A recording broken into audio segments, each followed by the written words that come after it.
Hello, I'm Dr. Marty Matlock. I'd like to take a few moments to explain the process the Dairy Sustainability Framework is using to develop the 2018 criteria indicators for members. The 2018 criteria indicators include waste, market development, rural economies, product safety, and quality. For each of these global criteria, we will be developing indicators that support the strategic intents. The strategic intents for each of the four indicators have been defined previously, but for waste includes waste generation is minimized and where unavoidable waste is reused and recycled. For market development, members along the dairy value chain are able to build economically viable businesses through the development of transparent and effective markets. For rural economies, the dairy sector contributes to the resilience and economic viability of farmers and rural communities. And product safety and quality, the integrity and transparency of the dairy value chain is safeguarded so as to ensure the optimal nutrition, quality, and safety of products. The goal of this exercise, of this process, is to identify indicators for each of these global criteria that support these strategic intents. But these indicators must be globally applicable. That is, they must be effective enough to support the strategic intents, but they also must be general enough and applicable enough that they can be used across the global production regions of the world. These are global criteria with global indicators. That means that we cannot utilize or select indicators that are not available to some of the producers in some parts of the world. So the process will be iterative in nature. There is no way to avoid that. That is continuous improvement. This is the beginning of the process for the 2018 global indicators.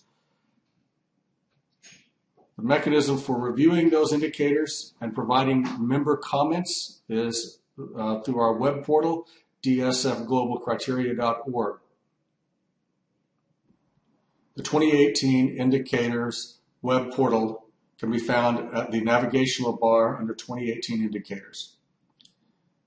We provide context in the splash page for members to remind everyone of our desirable outcomes of this exercise.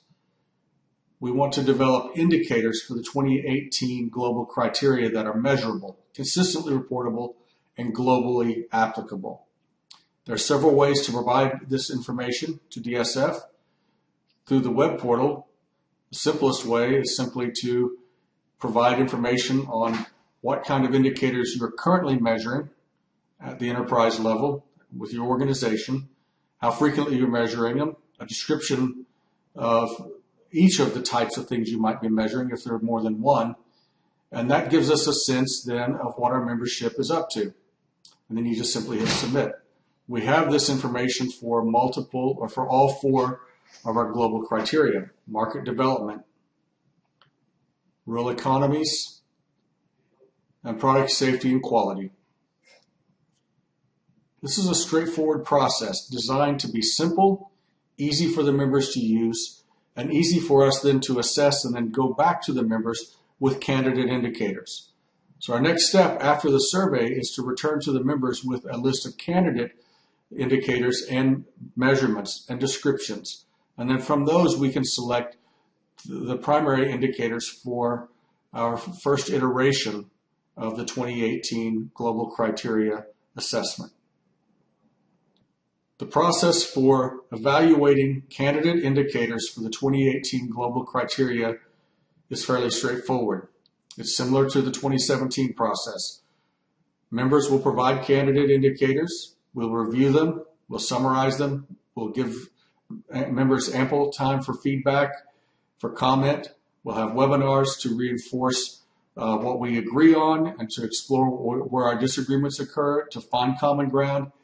Ultimately, what we will resolve will be a set of primary indicators that can be utilized by the end of 2018, beginning of 2019, to start to assess the status, the baseline of the Dairy Sustainability Framework members for these final four global criteria. Thank you for your time. I'm Dr. Marty Matlock.